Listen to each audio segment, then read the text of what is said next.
jsme zvyklí na technické vymoženosti novověku. Proto jsme jen stěží ochotní připustit, že starověké národy možná disponovaly vlastní vyspělou technikou.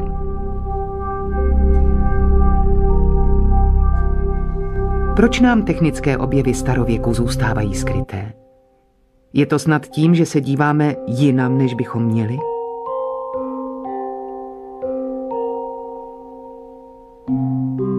Co když lidé ve starověku měli vlastní energetickou soustavu úplně jinou, než je naše?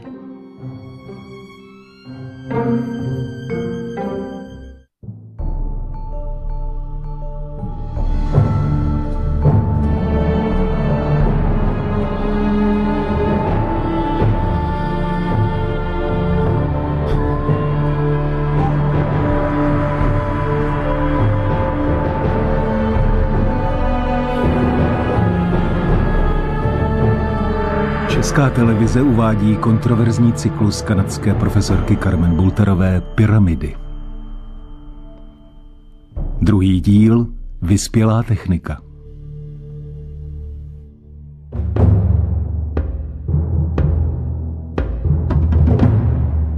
Pohled na architektonická díla starověkého Egypta v nás vyvolává úžas.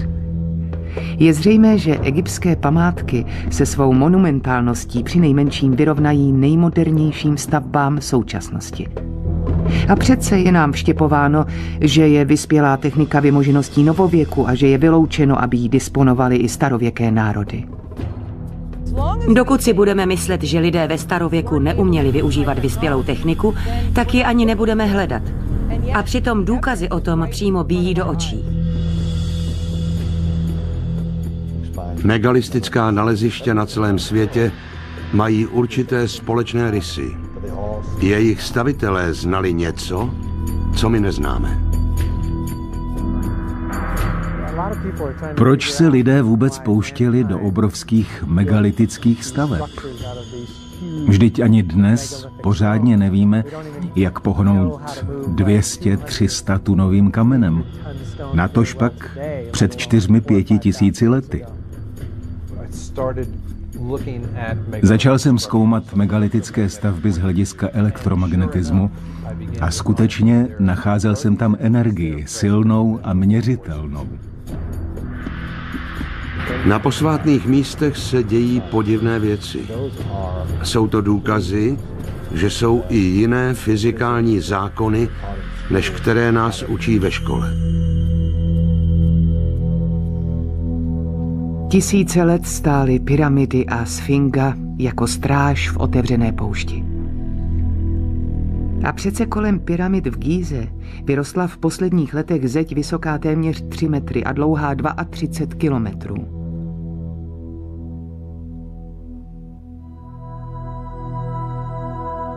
V noci u pyramid hlídkuje asi 100 ozbrojených strážných. Žádosti o akademický výzkum se sice přijímají, ale téměř všechny jsou rutinně zamítnuty. Turisté v egyptském muzeu už nesmějí fotografovat jako dřív.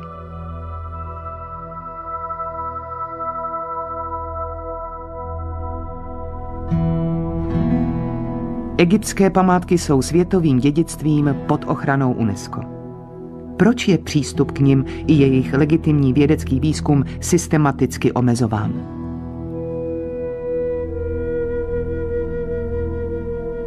Řada staroegyptských památek teprve čeká na své odhalení. Na satelitních snímcích jsou pod nánosy písku stopy dosud neodkrytých staveb. Nebrání nám egyptské úřady pod pláštíkem ochrany nalezišť odhalit pravdu o naší starobylé minulosti?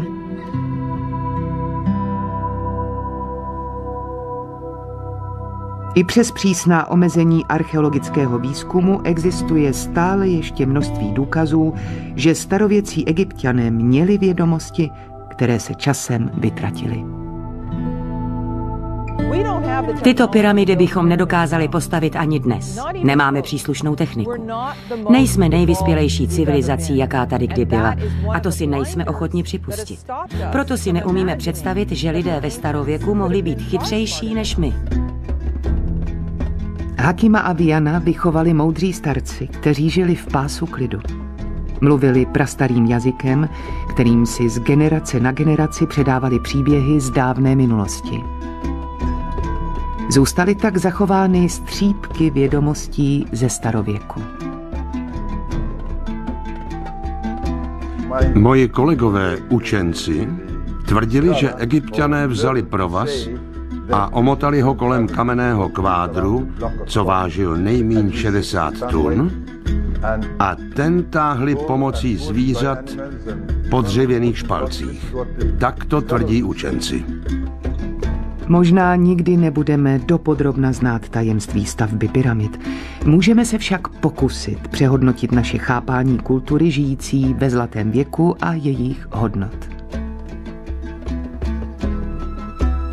Tradiční egyptologové vykládají, že pyramidy postavili otroci, aby ukojili velikářské ambice faraonů. Odpovídá to obrazu Egypta ve zlatém věku, jaký se rýsuje nám? Nebylo otroctví. Všichni dělníci stavěli pyramidy naprosto dobrovolně. Byli to kvalifikovaní lidé, architekti, inženýři. Vytesávali kameny a přenášeli je. Vkládali do toho všechnu sílu a všechen Postupovali tak nejen u pyramid, ale i u chrámových zdí a mnoha dalších míst. Je to jasně patrné. Celý Egypt je posetý stopami, které svědčí o znalostech vyspělé techniky. Když z dveřního překladu v chrámu Abidu nedávno upadl kus kamene, stalo se něco fascinujícího. Pod kamenem se objevily rozporuplné obrazy, připomínající vrtulník a další moderní dopravní prostředky. Zdá se, že tyto obrazy byly překryté jinými v dávné minulosti, když se v Egyptě změnily politické poměry. Dnešní průvodci v Egyptě mají výslovný zákaz upozorňovat turisty na tyto obrazy.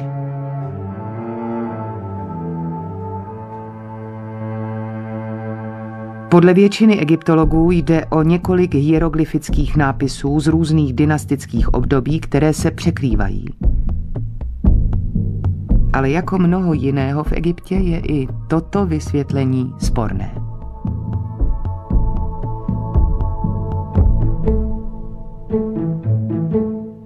Dalším kontroverzním předmětem, který egyptologové šmahem zavrhují jako něco nemožného, je takzvaná bagdátská baterie, nádoba připomínající vázu a vyrábějící slabý elektrický náboj. V celém Egyptě byla nalezena řada podobných starověkých předmětů. Nemůžeme to tvrdit s jistotou, ale vypadá to, že Egypťané existenci těchto nádob také zdokumentovali. Byly zhotoveny repliky těchto nádob a skutečně vyráběly elektrický proud. Pozoruhodná jsou také zvláštní vyobrazení předmětů podobných žárovkám, která byla nalezena v kryptách v Dendeře. V podzemních kryptách nebylo přirozené světlo a přece v nich nejsou stopy posazích z pochodní nebo olejových lamp, tedy jediných světel, které, pokud víme, lidé ve starověku znali. Mohli starověcí Egypťané mít vlastní zdroj elektřiny? Když nic jiného, museli vysekat, přemístit a zvednout těžké kamenné kvádry, což by zamotalo hlavu i dnešním inženýrům.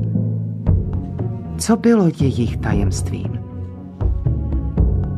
Automaticky předpokládáme, že starověké stavby sloužily ceremoniálním a náboženským účelům, ale možná, že pyramidy plnily ještě jinou funkci, než jsme se dosud domnívali. Existuje řada spekulací, proč se pyramidy vlastně stavěly. Nejběžněji přijímaným názorem je, že to byly hrobky.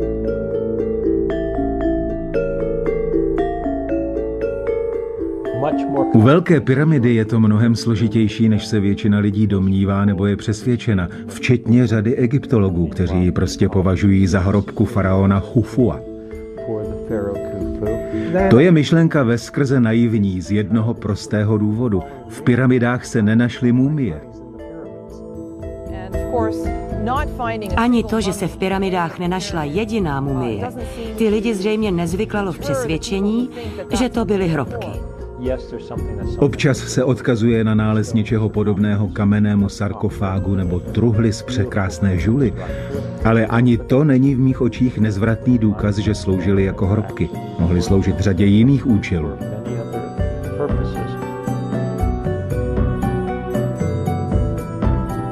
Pyramidy se nestavěly s cílem, aby sloužily jako hrobky. Jen pár pyramid postavených jinak, například stupňovitá pyramida v Sakáře, sloužilo jako hrobky. Podívejte se na ten zřejmý rozdíl mezi stupňovitou a velkou pyramidou. Rozdíl ve stavebním stylu by logicky naznačoval, že každá byla postavena v jiném období. Stavby, o nichž víme, že sloužily jako hrobky, jako stupňovitá pyramida nebo mastaby s plochými vršky, oboje v Sakáře, se výrazně liší od pyramid s hladkými stěnami v Gíze a v Dachšúru. Pro egyptské stavby je příznačné, že starší byly vybudovány z větších, mladší z menších kamenných kvádrů. Z archeologického hlediska jsou starší stavby hlouběji pod povrchem, novější lze najít v mělčích vrstvách půdy. Všechny ostatní nalezené hrobky jsou nesmírně zdobné a je na nich jméno zemřelého. Vnitřek těchto pyramid bez jediné ozdoby působí dojmem ryze účelovým. Takže si položme zásadní otázku. Pokud to nebyly hrobky, co to tedy mohlo být? K čemu slouží největší novověké stavby na naší planetě? Největšími a nejimpozantnějšími stavbami jsou přehrady vodních elektráren. Proč jsme ochotni vkládat tolik námahy a úsilí do jejich budování? Protože víme, že se nám to vrátí ve velice cenné podobě, v elektrické energii. Když to porovnáme se starověkými stavbami, nabízí se otázka, jestli i stavitelé megalitů nevynakládali tolik úsilí a prostředků jen proto, že věděli, že z nich získají něco hmatatelného a cenného. Lidé jsou egyptskými památkami fascinováni a někteří tvrdí, že z nich vyzařuje přímo hmatatelná energie. Je možné tuto energii dokázat vědecky? V posledních 20 letech jsme byli svědky celé řady pokusů, které dokazují, že jde o určitou energii, kterou naše současná věda nezná. Nazýváme ji subtilní energie. To je zcela nový náhled na starověké stavby, že totiž tenkrát znali subtilní energie.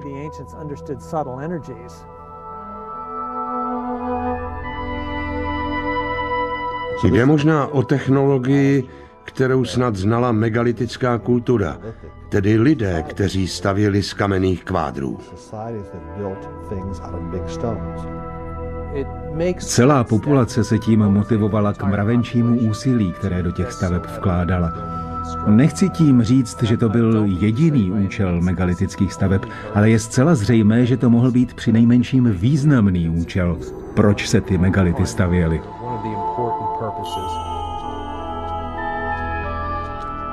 Megalitická naleziště jsou k vidění po celém světě. Většinou jsou stavěná do kruhu nebo určitých útvarů. Megalitické stavby jsou roztroušené po celém světě. Je jejich poloha nahodilá, anebo jejich umístění odhaluje další skrytou vrstvu starověkého vědění? Když jsem zkoumal megalitické stavby v různých částech světa, v několika světadílech, zjistil jsem, že ať už šlo o Stonehenge, pyramidy nebo další stavby, všechny byly postavené v místě, kde neobvyklý typ geologie přirozeně soustřeďuje běžné elektromagnetické výkyvy, ke kterým dochází každý den všude na Zemi. Například v Anglii jsou takzvané ley lines, protínají celou Zemi a jsou nositeli téhle energie. Vzniká tam elektrický proud, takzvané telurické proudy v přímém geologickém smyslu slova. Vyskytují se všude na naší planetě. Takzvaná subtilní energie prochází těmito geopatogenními zónami. Existují určitě geologické vrstvy, které ty telurické proudy několikanásobně zesilují. Právě tam nejčastěji nacházíme megalitické stavby. Obvykle tam, kde se tyto linie kříží, se stavěly chrámy. Nazývají se diskontinuity vodivosti, což zní hodně odborně, ale je to jen místo, kde se část zemské vrstvy s dobrou elektrickou vodivostí střetává s místem, které má menší schopnost vést elektrický proud. Stejnou tradici měli i Číňané, kteří těm zónám říkali dračí žíly. Bylo zakázáno pohřbívat na takovém místě prosté lidi neurozeného původu. Směl tam být pohřben jen král. Stavěly se tam paláce. Je řada posvátných míst, která jsou vybudovaná na těchto liniích. Chci něco říct o poloze chrámů v těchto místech. Na zemi se objevují symboly a když je lidé zahlédnou, přicházejí sem, aby z místa načerpali zdravou energii, která ze země přímo tryská.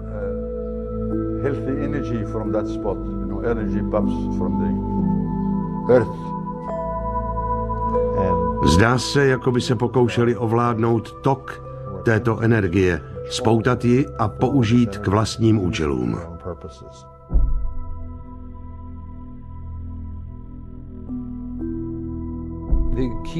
Klíčové jsou na neštěstí hodiny těsně před svítáním. Pokud chcete tu energii zkoumat, musíte si přivstat a už kolem 3. ráno spěchat na místo. Energie, kterou jsou tato naleziště prostoupená, pochází z denních změn v geomagnetickém poli Země. Nejsilnější je ve dne, nejslabší v noci. A právě v hodinách těsně před úsvitem nabírá slabé geomagnetické pole rychle na síle.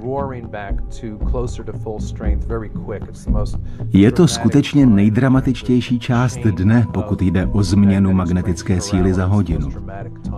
A vždycky, když se mění magnetické pole, ve všem vodivém vzniká elektrický proud. Je to jednoduchý fyzikální princip zvaný indukce a je univerzální.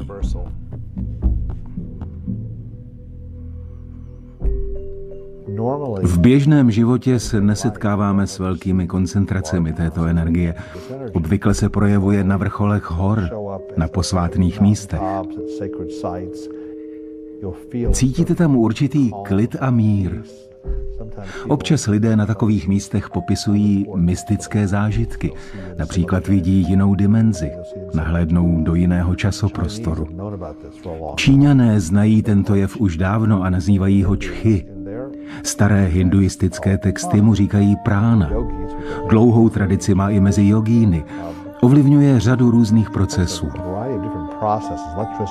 Elektřina a magnetismus mají na tento jev silný vliv. Když blíže zkoumáte volbu polohy posvátných míst a stavbu například pyramid, musí vás nutně napadnout, že tehdy o těch věcech věděli mnohem víc než my. Patrně je využívali ve svém inženýrství. Megalitické stavby byly navržené a uspořádané tak, aby tyto energie ještě více soustřeďovaly. Jejich stavitelé tedy rozhodně věděli, co dělají. Nemáme ve zvyku pohlížet na kamenné stavby jako na symbol vyspělé techniky. Je jasné, že při stavbě egyptských pyramid bylo použito několika různých druhů kamenů z různých zdrojů.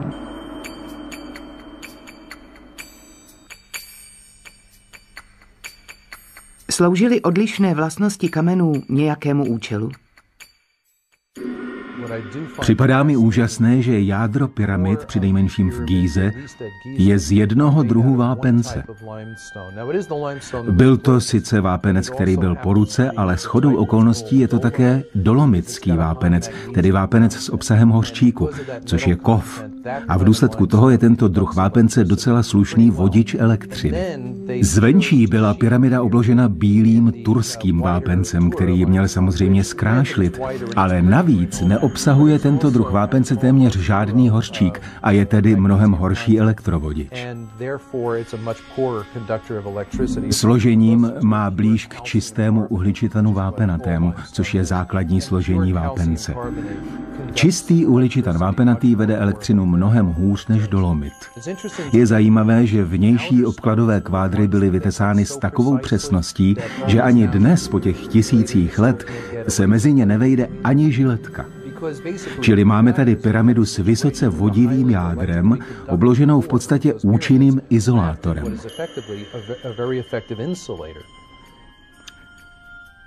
Proč je v chodbách žula? Samozřejmě o tom přemýšlím z hlediska elektrického a fyzikálního. Je na žule něco zvláštního? Ano, žula je slabě radioaktivní, čili ionizuje neboli elektrizuje vzduch. Vzduch uvolňuje radonový plyn, který je radioaktivní. Žula je kámen transmisní, přenosový. Není to mrtvý kámen, je živý. Jsou tam tedy ty neprodyšně uzavřené šachty s žulovým obložením. A mně napadá, jestli to v nich nemělo udržovat elektrický náboj. Byly postavené úplně jako izolovaný drát. Dokonce ještě víc, protože náboj je rozložený po celé základně a postupuje až do malé špičky nahoře.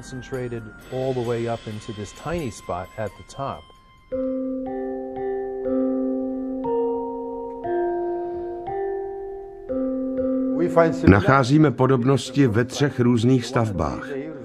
V údolním chrámu v Gíze, ve stavbě v Abidu a pak ještě ve stavbě v anglickém Stonehenge. Je v nich použitý stejný materiál, stejným způsobem a stejnou technikou. Jen stavba tady má navíc vodu, protože je to řečiště. Obrovské řečiště a dodnes funkční. V Egyptě je to podobné jako v Anglii. Pod stavbami je takzvaná vápencová zvodeň. Tato zvodeň je podzemní vrstva propustné vodonosné horniny. Protékají jí dešťové srážky a stéká do ní voda z rozvodněných řek a jezer. Je známo, že pohyb vody vápencovými nebo křídovými zvodněmi vyrábí elektrický náboj 2 různými procesy, které se vzájemně posilují. Sám jsem to celý týden měřil na náspu Silbury Hill v Anglii. Před bouřkou a po ní, jak voda vsakovala do země, jsme měřili nárůst zemního proudu a změnu magnetického pole.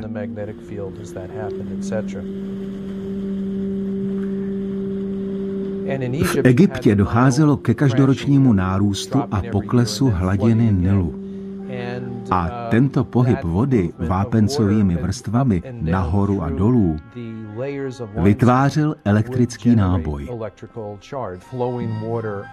Tekoucí voda totiž vyrábí přinejmenším slabý elektrický náboj, což znamená, že vyrábí elektrický proud, čímž vzniká magnetické pole. Čili kdybyste hledali elektrický náboj například pro nějaký násep nebo tak, bylo by rozumné pídit se po nějaké proudící vodě. V Tiahuanaku, na jižním břehu jezera Titicaca, stojí největší stavba pyramida Akapana. Po jejich stupňovitě se svažujících rovinách stékala voda střídavě vnitřkem pyramidy a po jejím povrchu. Takováto padající voda vyrábí dostatečně velký náboj. Můžete si to ověřit běžným fyzikálním pokusem. Když doma nad dřezem rozdělíte proud vody tekoucí z kohoutku a mezi oba proudy vsunete LED diodu, zjistíte, že proudící voda vyrábí dost elektřiny na to, aby se žárovka asi tak jednou za 20 vteřin rozsvítila. Vyvstává tedy otázka, nacházely se takové vápencové vrstvy i v náhorní plošině v Gíze? Odpověď zní ano. A právě tam, kde stojí pyramidy, vycházely tyto vrstvy na několika místech těsně k povrchu. Možná, že právě stoupání a klesání Nilu vyrábělo zimní elektrický proud protékáním různými vrstvami vápencové zvodně. Tam, kde byla prohlubeň, ionizovaný vzduch v žulových šachtách a galeriích pomáhal udržovat proces v chodu. Vyráběl snad elektrický proud? Možná ty zelektrizované šachty fungovaly podobně jako baterie v autě, když zastavíte na červené. Normálně za jízdy baterie nepracuje, všechnu elektřinu vyrábí alternátor, ale když zastavíte, alternátor zeslábne a v tom začne pracovat baterie. Udržuje motor v chodu, aby nezhasl.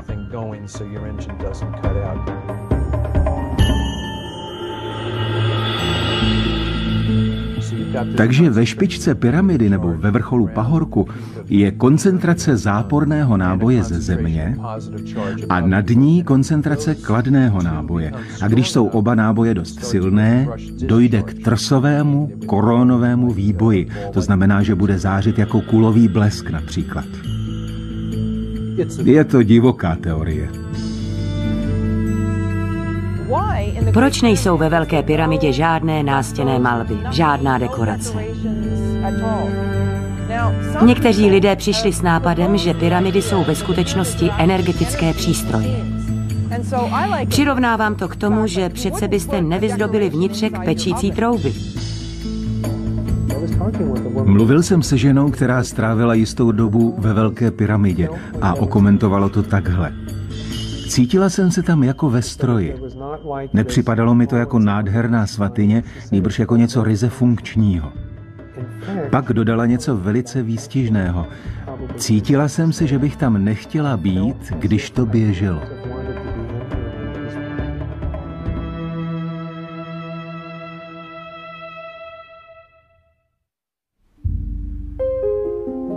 Neviditelná subtilní energie je přítomna všude kolem nás a dá se změřit. Všimli jsme si, že na řadě fotografií megalitických památek je neúměrné množství světelných kruhů, jaké obvykle vznikají při focení bleskem. Tyto kruhy si lidé vysvětlují jako prachové či jiné částice ve vzduchu, ale to nic nemění na tom, že se vyskytují častěji na určitých místech v určitou dobu. V Tikalu, na špičce pyramidy s největším energetickým nábojem, jakou jsme tam našli, jsme pořídili spoustu snímků během řady 8hodinových sezení přibližně od 3 do 11 dopoledne. Na pyramidách, které byly bez elektřiny, bez šťávy, na těch velkých, hezkých a postavených relativně nedávno, jsme po vyvolání fotek zjistili, že na nich nejsou žádné kruhy, žádné zářící světelné tečky.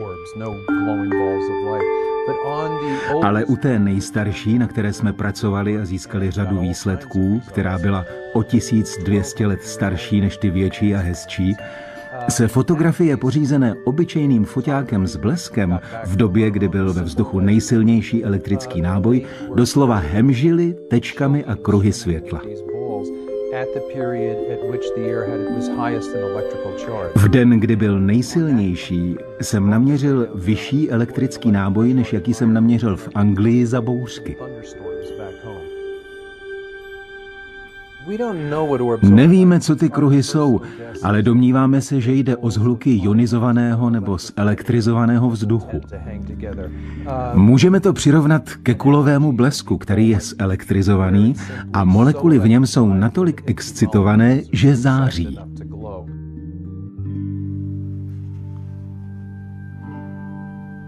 Jiné důkazy svědčí o tom, že všude na naší planetě je dostatek přírodní energie, o které naše věda sice ví, ale kterou očividně přehlíží. Nikola Tesla se pokoušel poskytnout celému světu, všem lidem na naší planetě, bezplatnou bezdrátovou elektřinu. Objevil, že elektřina je přírodní jev, který se vyskytuje v zemské atmosféře i v Zemi. V Zemi má podobu telurických proudů, o kterých mluvil John Berg. Elektřina je přítomná v ionosféře a v atmosféře ionizované sluncem. Vynalezl a vyvinul také metody, jak tuto energii spoutat. Kdo naučil Teslu, jak se dostat k elektrické energii? Sám ji nevynalezl, protože už existovala. Jen pochopil, jak ji využít. A nejen to. Nedělal to pro vlastní prospěch jako pan Edison. Tesla si chtěl podmanit přírodní energii, která existuje všude na Zemi. Edison chtěl vyrábět a rozvádět elektřinu řízeným monopolem. Zbohatl a lidi měli doma světlo. Ale na to, jak tuto energii využít, přišel Nikola Tesla. Mezi lety 1901 a 1917 byla na Long Islandu vybudována věž Tesla jako bezdrátový vysílací systém telefonních a elektrických signálů. Zajímavé je, že byla vstyčena nadzvodní s průchody a tunely pod zemí. V té době málo kdo chápal funkci podzemních zvodní. Bankéř J.P. Morgan nakonec přestal Teslu finančně podporovat, když zjistil, že Tesla chce rozvést bezplatnou bezdrátovou elektřinu a on z ní nebude mít zisk. A tak třeba, že mnozí uznávali genialitu Tesly, nakonec upadl v zapomnění. Za to energie vyrábějící bezplatnou bezdrátovou elektřinu na naší planetě existovala od nepaměti a existuje dodnes. Není to jediná energie, je jich spousta. Řeky pohání energie. Vlna tsunami je energie. Frekvence jsou taky energie. Naše dnešní elektřina je založená na výbušné neboli explozivní energii, zatímco zvuková energie je založená na odlišném principu, který se nazývá implozivní energie. To nebyla energie, kterou máme dnes a která znečišťuje. Byla to zcela pasivní energie bez vedlejších produktů. Energie, kterou využíváme dnes, se vyrábí spalováním a je neobnovitelná. Při této takzvané výbušné explozivní energii vznikají zplodiny a znečišťující látky. Současný systém na celé planetě je založený na výbušné energii, proto je benzín tak drahý. Naproti tomu implozivní energie, například solární panely a větrná energie, je čistá a obnovitelná. Začínáme si uvědomovat, že potřebujeme udržitelnou energii. Implozivní energie je velmi prostá. Stačí sluneční paprsek dopadající na tekoucí vodu, která ovšem neteče rovně, nýbrž klikatě. Zjistíte, že všechny tunely pod pyramidami jsou klikaté právě za tímto účelem. Vedle vápencových zvodní se pod pyramidami nalézá síť umělých tunelů. Jako kluk jsem bydlel v domě, který je jen pár stovek metrů od nosu Sfingy, Tefnuty, a tam jsem si často hrával.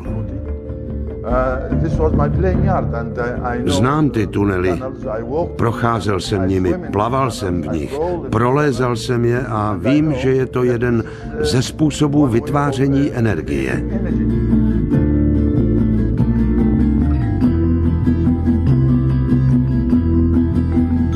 Nic to nestojí. Stačí k tomu jen sluneční paprsek, který dopadá na tekoucí vodu v tunelu. Je tam skutečně vidět řada otvorů. Každý tunel je stavěný tak, aby do něj mohlo vniknout sluneční světlo. Tak vzniká energie. Energie tedy není jen od toho, aby vám poháněla auták.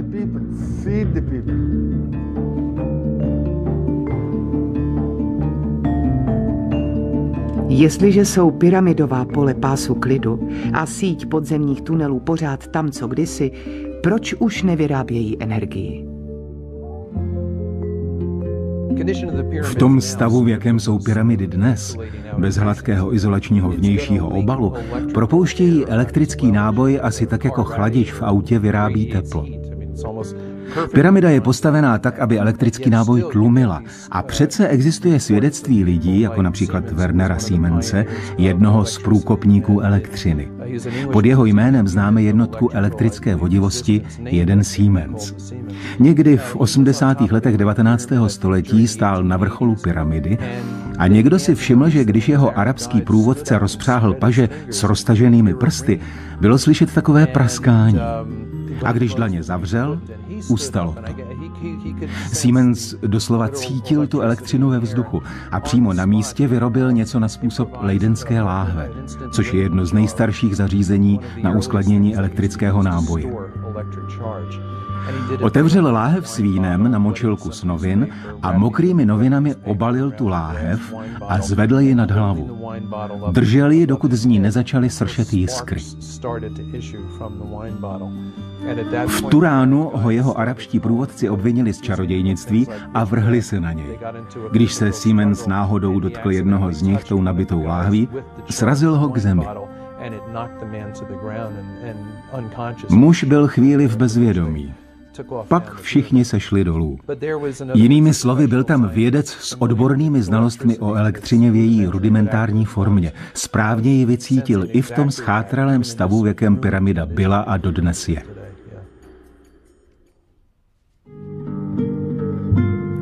V egyptském muzeu je exponát známý jako břidlicový disk. Našel ho doktor Walter Emery, který se domníval, že jde o vázu na lotosový květ. Nikoliv.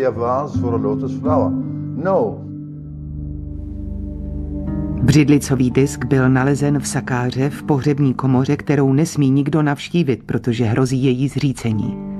Dalšími předměty nalezenými v komoře byly provazy, kamenina a mláto. Konstrukce kotouče vykazuje jasné známky vyspělé techniky a vůbec nezapadá mezi ostatní nalezené předměty. Je to původní úložiště tohoto artefaktu? A nebo za ta tisíciletí urazil dlouhou cestu a na tomto místě se ocitl náhodou?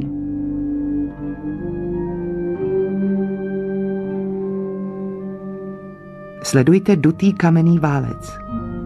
Zdá se, že do něj břidlicový disk přesně zapadá.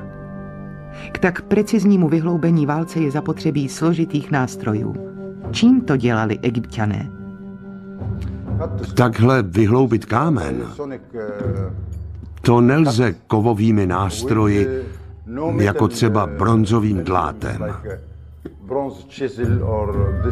Ne, jedině jiným kamenem, a to tím nejtvrdším, jaký existuje, diamantem. Kolem leží kamenné úlomky konkávního tvaru, na kterých jsou patrné stopy po obrábění. Důkaz vyspělé techniky máme přímo před nosem.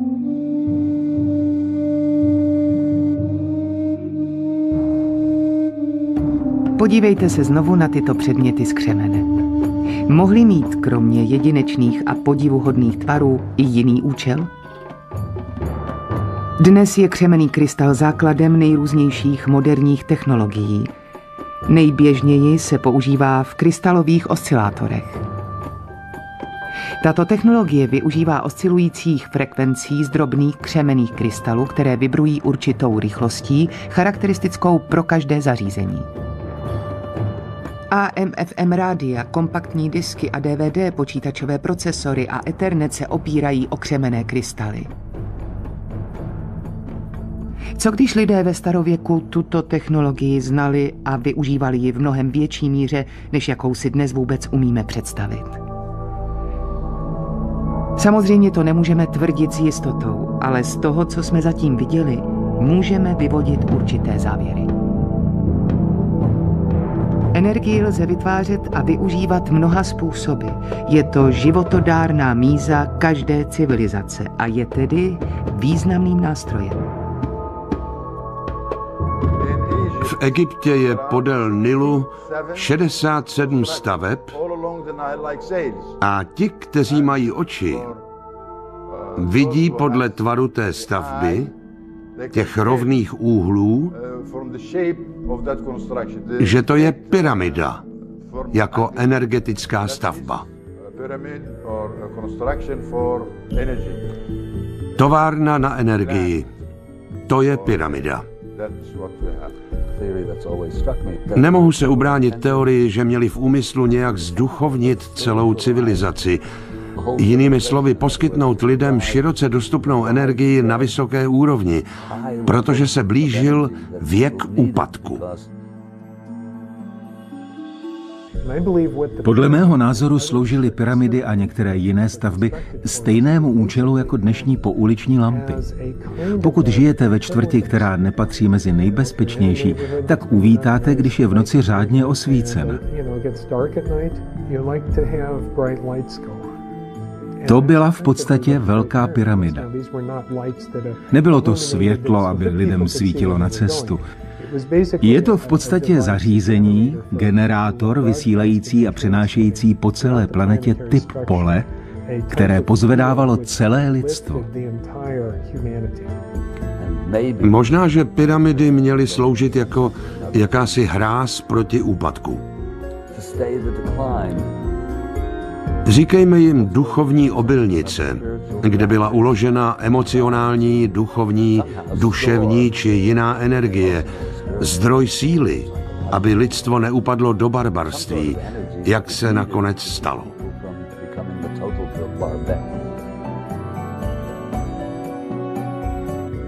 Ten systém měl patrně na jistou dobu schopnost pozvedávat ducha lidstva, ale toto pouliční světlo nakonec pohaslo.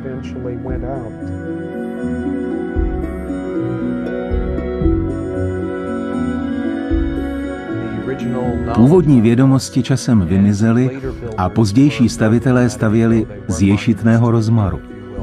Pyramidy byly pomníky králům, ale už to nebyly stroje, které pomáhaly nasytit lid. Přírodní pohromy v různých částech světa poškodily nebo vyřadily z provozu několik staveb a tak byly některé odpojené, stejně jako elektrárny. Někdy se ptám, jestli ta hrstka lidí, která znala tajemství energetického účelu pyramid, nevymřela. Byl to tenký řetězec, například šamana a jeho učně. A jestli v příhodný okamžik zabijete pár lidí, kteří zemřít neměli, řetězec se zpřetrhá a vědomosti jsou navždy ztraceny. Dokud budeme přesvědčeni, že jsme vyspělejší, než jsme byli kdy předtím, zůstaneme slepí k technologii založené na takzvané subtilní energii. Není čestné popírat to, co vidíte, na co si můžete sáhnout. To všechno si vyžadovalo techniku. Tu techniku pořád ještě máme, ale nikdo nechce naslouchat.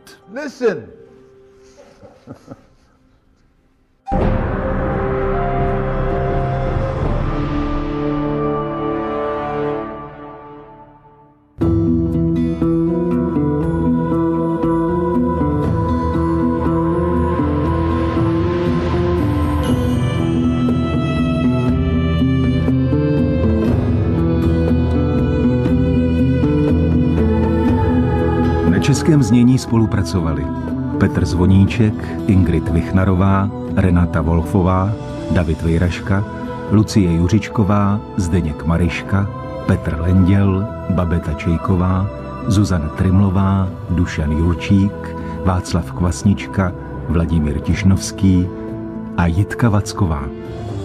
Česká televize 2012.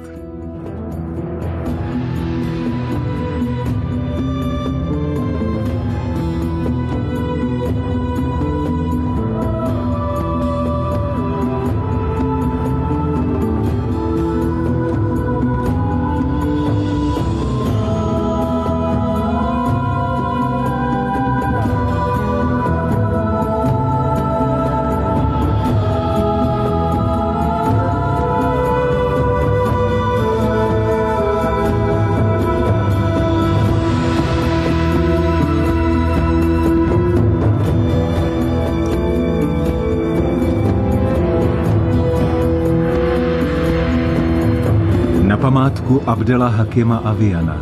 Tvůj odkaz bude pokračovat dál.